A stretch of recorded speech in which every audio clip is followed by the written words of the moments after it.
Good morning. I want to invite you to Luke, the 5th chapter, if you'll open there, please. Luke chapter 5. And in just a moment, we're going to read beginning in verse 27 of that context. Luke 5, verse 27. As we were singing the final song before the lesson this morning, I was thinking about, in particular, the things that I'm grateful for this week that God has done through you. So many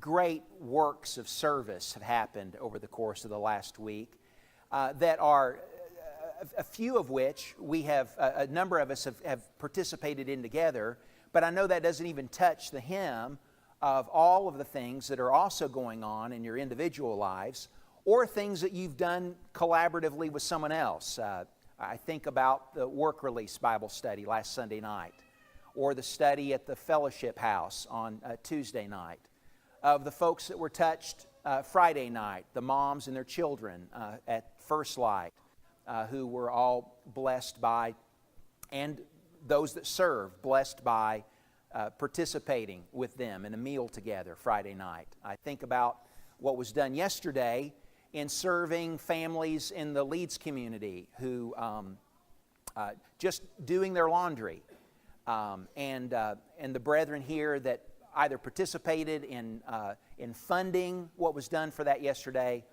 or in serving the people from the community that came to wash their clothes on a Saturday morning and into the afternoon. And as I said, that there are other things that I know happened in your life that are part of your interactions and your care and your service and your sharing of truth with people around you, or things that you did together with other brothers and sisters in Christ over the course of the week that were part of how you shined your light in the world and part of how you salted the earth. And I am so grateful to be a part of a family of people who are letting the love of Christ shine through them in their neighborhood and in the community that God has put around us. And this morning, I wanted to share some things, in particular from the Gospel of Luke, just to admonish us to abound still more and more in harnessing together, or let me say that again, in harnessing the power of together. Because God has yoked us together as a people so that we can share together the business of being disciples and the business of shining our light in the world and of salting the earth around us. And I want to share a few things, 3 stories in particular, from the book of Luke that I think exhibit the power of us working together as a people, collaborating in the Lord's work, and that not only exhibit the power of that, but also show us how, give us a starting place for how we can do that kind of thing. The first text that I want to bring you to is the opening here in Luke chapter 5, and in verse 27, where Jesus writes this concerning the disciple Levi. It says, "After this, Jesus went out, and he noticed a tax collector named Levi sitting in the tax office, and Jesus said to him, 'Follow me.' And he left everything behind and rose and began to follow him. And Levi gave a big reception for him in his house. And there was a great crowd of tax collectors and other people who were reclining at the table with them. And the Pharisees and their scribes began grumbling at Jesus' disciples, saying, 'Why do you eat and drink with the tax gatherers and sinners?' But Jesus answered and said to them, 'It's not those who are well who need a physician, but those who are sick. I have not come to call the righteous, but sinners to repentance.'" I want you to see the wisdom of what Matthew does here, and I don't know that Matthew knew how wise he was being in what he did here. I think likely it's the case that Matthew was merely reacting to his own enthusiasm about having met the Savior. And he's so enthusiastic about what he's found when Jesus has called him to come follow him that he just wants to share that with everyone that's in his life.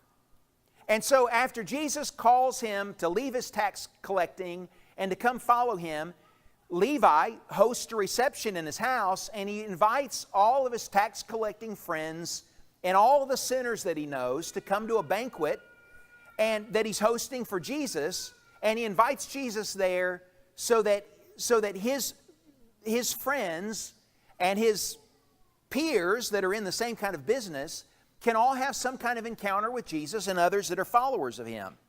One of the things that I want to suggest to you that we can do as a people that can harness the power of the collective power of the Lord's body is to do what Matthew does here with his friends and with his business partners. And if I could sum that up in this admonition, it would be this: bring your brothers and sisters into all your social circles.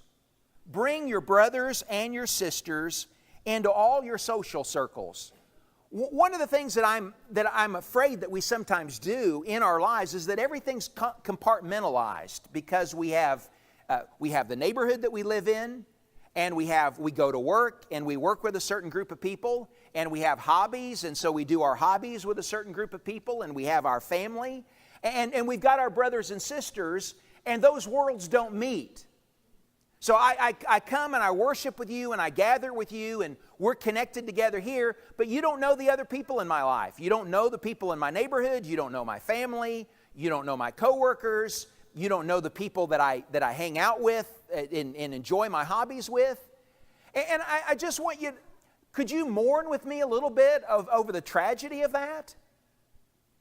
Do you see that when my worlds are so fractured and so separated that way, then that blunts the power of how God can work in all of those relationships. You know, the first thing that I ever said to you when I was afforded the opportunity to speak once upon a time to the group here was that I loved how you treated my friends. Because when Abraham and Omar came with us, and when Gloria came with us, and with other friends of ours were introduced to our brothers and sisters here, you blessed everyone in our lives to whom we introduced you. And there's not anyone in my life that I'm afraid of introducing to you, because I know how you're going to treat them. And you can do things in my friends' lives and in my family's life and in the people that I'm connected to. You can do things in their life that I can't do. There are things that you know to say. There are things that you know how to show. There are interests that you have with them that I don't have that interest in common with them. And I don't know where to begin, but you do. And God has put us together as a family, and God has put us together in a body so we can bless one another through those kinds of connections. And so Matthew not only it brings Jesus into the life of the tax collectors and sinners that he knows, but the other disciples are also involved in that encounter. And I don't think that this is the last time this kind of thing is going on with New Testament disciples, but this is the beginning of just the kind of culture that is a part of the kingdom experience from here on out.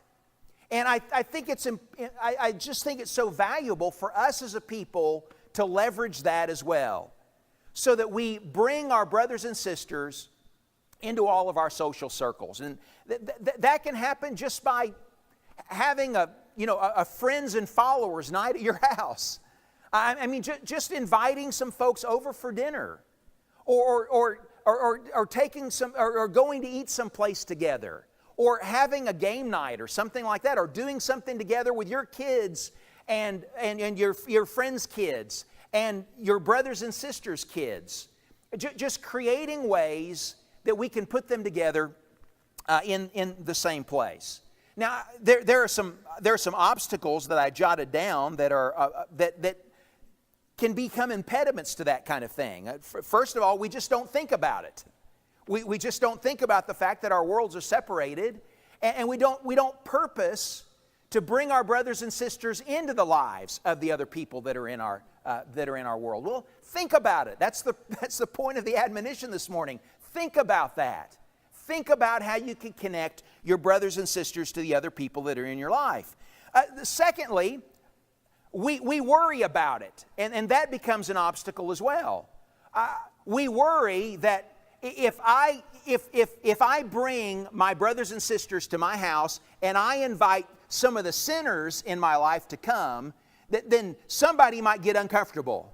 Somebody might get uncomfortable with what's said, or with something that's done, or with something that's talked about, and either I'm going to lose my friends or I'm going to lose my brothers and sisters. Don't worry about it. Don't worry about it. If you worry about it, pray about it. Something went wrong at Levi's house too. Levi invited his friends to come, and the Pharisees and the scribes made fun of his friends. But Jesus was able to intervene and do some damage control there by the way that he edified the friends of Levi when he complimented the fact that here are people. He's not complimenting the fact that they're sick, because they're no different than the Pharisees and the scribes in that regard, but they're people that know that they're sick and know that they need the Lord. And so he compliments them because there are people that are looking for healing in their life. And so I just want to admonish us to give up that kind of fear and that kind of reluctance of something being said that's going to be, or something happening that's going to be damaging. I'm not afraid of introducing people in my world to any of you, because I know that you're going to love them the way that I do, and I know that you're going to treat them with respect, and you're going to treat them with care and compassion, and that God will do things through you in their lives that He can't do through me, because I don't know how to do those things, or I'm not gifted in that way. And so I want to take away our worry about that. A third thing that we do that sometimes becomes an obstacle is we try to make it big. We want to do something where we introduce the people in our life to brothers and sisters, but the thing that gets in the way is that we got to get grandmother's china out. And we got to vacuum every nook and cranny of the house, and there can't be a cobweb in the corner. And I mean, it becomes such a big deal that we never can have the house clean enough. We never can have the dinner big enough, for it to get done. Listen, folks, just get the paper plates and the plastic cups. It doesn't have to be big. Just make sloppy joes and get potato chips. It doesn't have to be a big thing in order for it to be a blessing. There is nothing said in the story of Luke here. There's not one word said about what Luke served for dinner. Do you see that? Not a word. And there's nothing said about how nice the furniture was or about how clean the house was. That was not the point. The point was the people. And so don't make it so big that you forget that it's about the people. It's about those connections, and it's about the bridges, and about how it is that God can be a blessing through those kind of connections. The fourth thing that can be a barrier is that we think that we have to do it alone. And this is what I mean. I have people in my world that I would like to draw closer to the Lord, people in my world that I would like to know the Lord, and I have this kind of notion in mind that I have to know how to do everything myself. I mean, I have to have the encounter with them that causes them to be convicted about wanting the Lord to be a part of their life. And I need to know when they ask a question how to answer all their questions, and how to give them whatever kind of assurances they need so that they take the next step. And so from the beginning and the end, I'm responsible for doing everything that's a part of the evangelization of all the people in my life. And if that's the case, then none of us can be of any value to the Lord. I don't know how to do all of those things. I know how to do some of those things. I'm not afraid to meet folks, and I can be encouraging to folks, but I was watching yesterday Kelly Baker talking to folks at the laundromat. And I don't know anybody that can get folks to spill their guts the way that Kelly does. But I tell you, when people start talking to Kelly, they just open up. And they just share things about their burdens and about their life, because it makes it safe for people so that they can talk. They know that she's going to keep confidence. They know that they can trust her with things, and she's just empathetic. And so it just works. And John Clemens is just a worker bee. If there's not something to do, he's going to invent something to do that's going to stir up the dust. And so you turn around, and John, and there's Kelly Spear too, crawling around on the floor with paper towels and with Tilex, making the whole laundromat spick and span. I mean, it was, you'd never seen, it looked like it was a brand new place when we left there yesterday. And I just admire the gifts of our brothers and sisters in Christ, and the diversity of those, and how God, in putting us together with such diverse gifts, allows us to be a blessing to one another, and to do more than we can do by ourselves in His work. The question that I was asked more than any other question Friday night was, who are those girls that are serving food behind the counter? And it was the Angel Sisters. And mom after mom was just impressed with these girls that were so sweet and so caring and so bubbly, who were serving tables. And do you see the power that God has put in not just the diversity of our gifts, but the diversity of our age, and the diversity of our relationships? Someone asked me, "Are those your daughters?" And they're not, but I'd love it if they were, because I was so proud of them. They're my sisters. And so we don't have to do it all alone. And we need to leverage the power of the diversity that God has put in the body. Another thing that we do that gets in the way of us bringing our brothers and sisters into all our social circles is that we attempt to do too much too soon. And this is what I mean by that, is that we have these kind of standards about what needs to happen in any kind of encounter in order for us to call it increase. For what needs to happen in any kind of encounter for it to be something that's going to matter to God. And so if I'm going to introduce you to my friends and to my family or to my neighbors, then when the night's over with, there better be a Bible study that's scheduled, right? Well, that's not fair. That's not fair to the relationships. It's not fair to where people are in terms of their their relationship with God, or their readiness for something more. And so it builds into the encounter some kind of agenda. And I tell you, this is the case with me, and I expect it's the case with you too. If I walk into some kind of meal or some kind of setting or some kind of meeting or some kind of relationship with other people, and I think that there's a hidden agenda to that, how do you feel about that? If you invite me over to your house, and when dessert comes, you start drawing a pyramid on a board or on a paper napkin, and you start showing me this is you, and this is all the people under you. I mean, I'm looking for the door. Isn't that the way you are? And so don't make it something.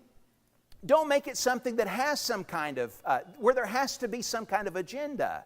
Just let God work in it. Just let Him give the increase.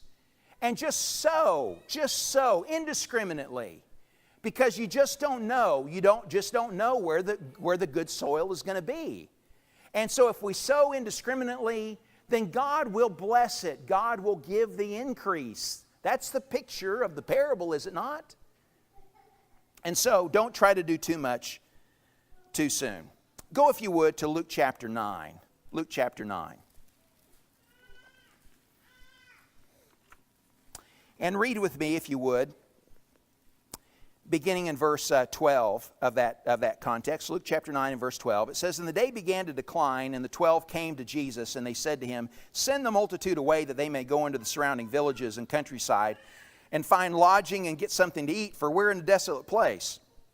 But Jesus said to them, 'You give them something to eat.' And they said, 'We've no more than 5 loaves and 2 fish, unless perhaps we go and buy food for all these people.'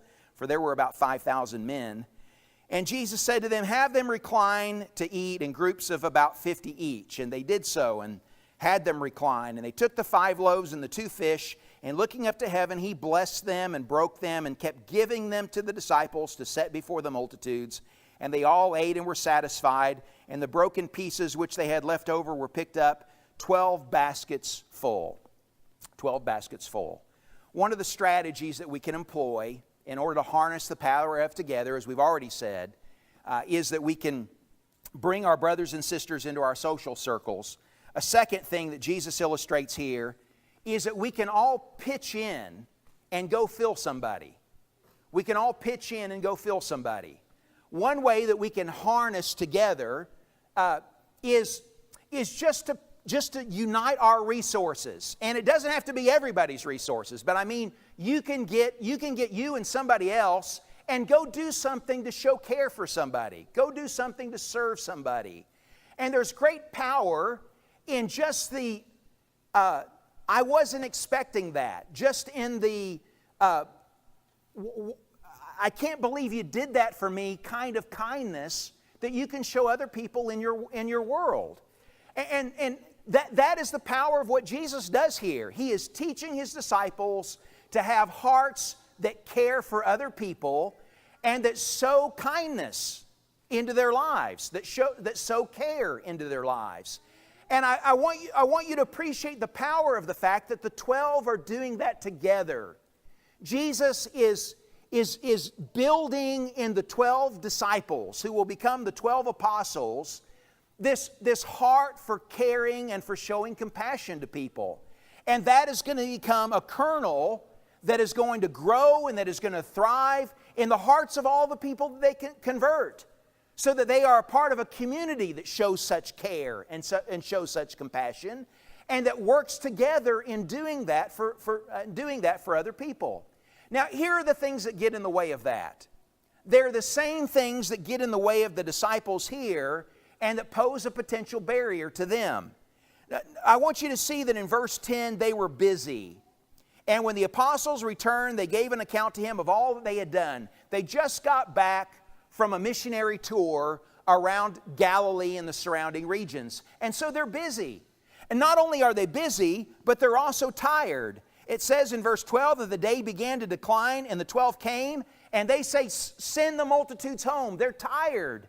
They've been busy, and now they've been all day, and Jesus has been teaching, and the 12 are tired. We also know that they're burdened. Back in verse 9, we read about how John the Baptist has just recently died. And the other Gospels emphasize the sadness of the disciples because they hear the news that John the Baptist is dead. And so they're busy, they're tired, they're men that are burdened.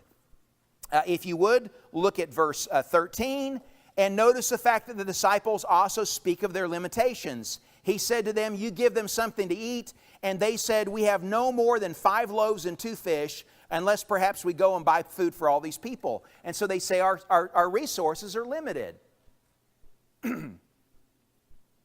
That is every one of us. It's all of us. I know you're busy. I know that tomorrow afternoon, about 4 or 5 o'clock, you're going to be tired.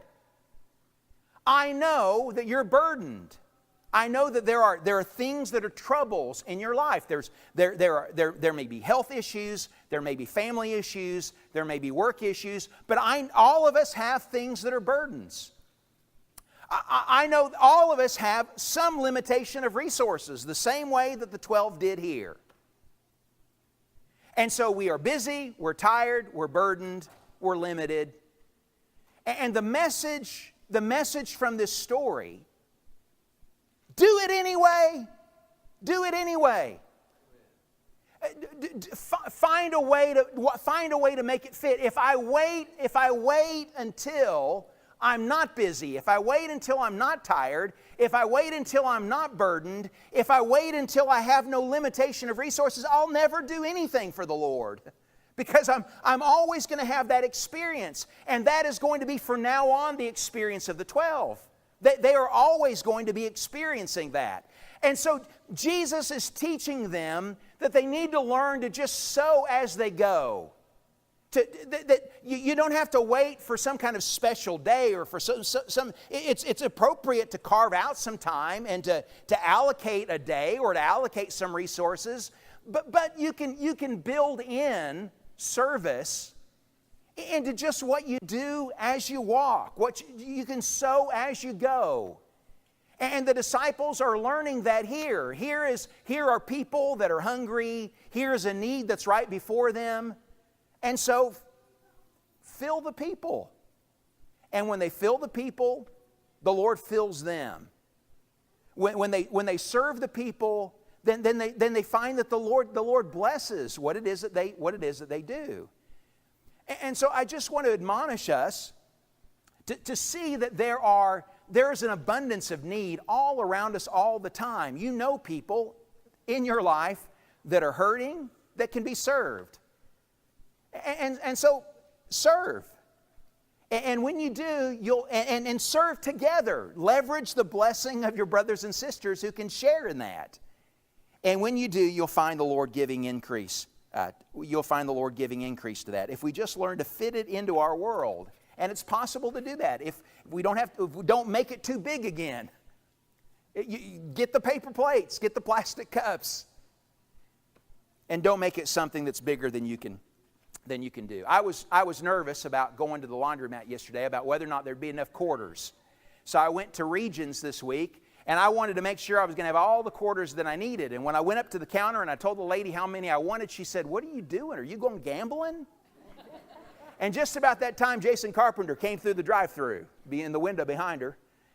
And I said, no. I said, actually, quite the opposite, and told her what it was that we were doing. Well, I didn't need any of the quarters I got because there was such an abundance from our people. I just, you can create all of these kind of fears about something that's going to go wrong, or about not having enough, or about it, or about what's going to happen, and what's going to work and what's not going to work. And I tell you, if you just trust the Lord and just go with it, the Lord shows up, and He does things that you didn't expect. I went to the apartments across the street, and I took some flyers in, so I wanted to make sure that everyone there found out about what we were doing. Not one person came from the apartments across the street. Not one. But there was another apartment complex that was down the street, and there was one lady named Tan who somehow, and I don't even know how, she found out about what was happening. She invited everyone in the complex herself. And 90% of the people that came were connected some way to her. The others were connected to Gloria, who invited her friends to come. And you just don't know what the Lord is going to do when you sow. You will do things that you think were a waste of time, and then God will do something more than what you ever expected, and there'll be serendipity in what is accomplished. And He just does that. He does that all the time when we pitch in and when we decide to fill somebody. Let me say one more thing to you before we close this morning. Look at chapter 9 of Luke and verse 49. Luke chapter 9 and verse 49. John answered and he said to Jesus, he said, "Master, we saw someone casting out demons in your name, and we tried to hinder him because he does not follow along with us." But Jesus said to him, "Do not hinder him, for he who is not against you is for you." Here's one more admonition that I want to give to us about harnessing the power of together, and that admonition is this. You can't do everything, know everything, and control everything. So don't try to. When I say you can't do everything, you can't be a part of everything that we as a congregation do, or that the individuals within the congregation do. And so don't feel guilty about that. You don't have to go to the work release. You don't have to go to the fellowship house. You don't have to go to the laundromat. You don't have to go feed folks at First Light. And so don't feel like you need to be a part of everything. You do what you can do, and I do what I can do, and we do what we can do together. But I don't want any of us to feel guilt about the fact that we can't do everything. And I'm not equipped to do everything. There's some things I don't have any business doing because I ain't good at it. I'm going to mess it up. And so let the folks do that who are skilled and who are gifted at that. The other thing is that because we can't do everything, and because we can't know everything, and because we can't control everything, then don't feel bitter, or don't pout, or don't be disturbed if you learn of something that you didn't know about and feel like you were slighted in some way. If I wasn't invited to it, that doesn't, to whatever it is, I shouldn't take that as a personal slight or as an effort for someone to exclude me in some kind of way. If the only work that we ever do together is a work where all of us are doing it together at the same time, then we ain't going to do much as a people. Because how are we ever going to get all of our schedules in sync? And we don't want to lower our service to the least common denominator of the few things that all of us can do equally together. Let's all be involved in the things where we can really serve, and where we can really thrive, and where we can really do the most good for the kingdom. And so I'm excited when I hear about something that I didn't know was going on. What serendipity it is to hear or to see things that you weren't even aware of, that the Lord's people are busy doing. And I want to be a part of a group of people where that kind of thing is happening all the time, where the Lord's people are so busy that there's no way that you can know everything. There's no way that you can do everything. There's no way that you can be involved in everything, because the Lord's people are so busy with their service in His field. One final admonition in that regard is don't force things past their expiration date. What I mean by that is that sometimes we try things and they work for a little while and they stop working. Or sometimes we try things and we want really hard for them to work and they just don't ever get off the ground. Well, there was a period of time when the Lord empowered His disciples to cast out demons. But I believe that kind of service has expired today.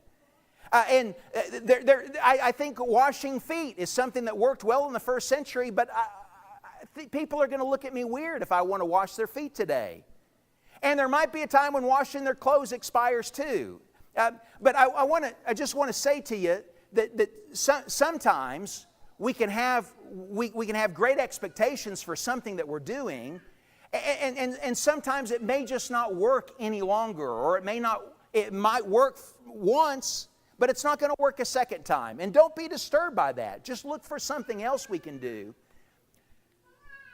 that can show care and that can show kindness, and that the Lord can leverage in us together. So you can't do everything, you can't know everything, and you can't control everything. Harness the power of together. When I do things together with you, when we work together in the kingdom, I find more ability, because there are things that you know how to do that I don't know how to do. I find more accountability. I find more personal growth, because I learn things from you. I find more motivation because I'm motivated by you. I find more reward because there's joy just in the way that the Lord grows our relationship from our participation together. And I find more increase because of the way in which God can work through our multiplied energy and resources and multiplied heart and affection for Him.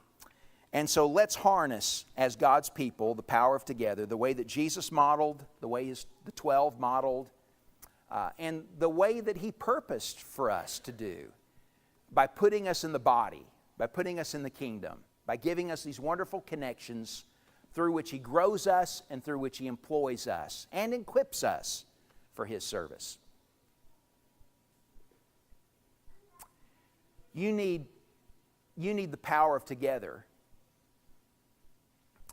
if you're going to have a relationship that redeems and that saves and that gives you the assurance of having your sins washed away in the blood of the Lamb. And Jesus came so that He could be yoked to you, so that He could die with you, so that you could die with Him, so that you could be risen with Him together, and so you could be seated together with Him in heavenly places. Won't you surrender to Him? Make Him a part of your life. Let Him be the leader in your life. Let Him be your Savior and your King. As together we stand and as we sing.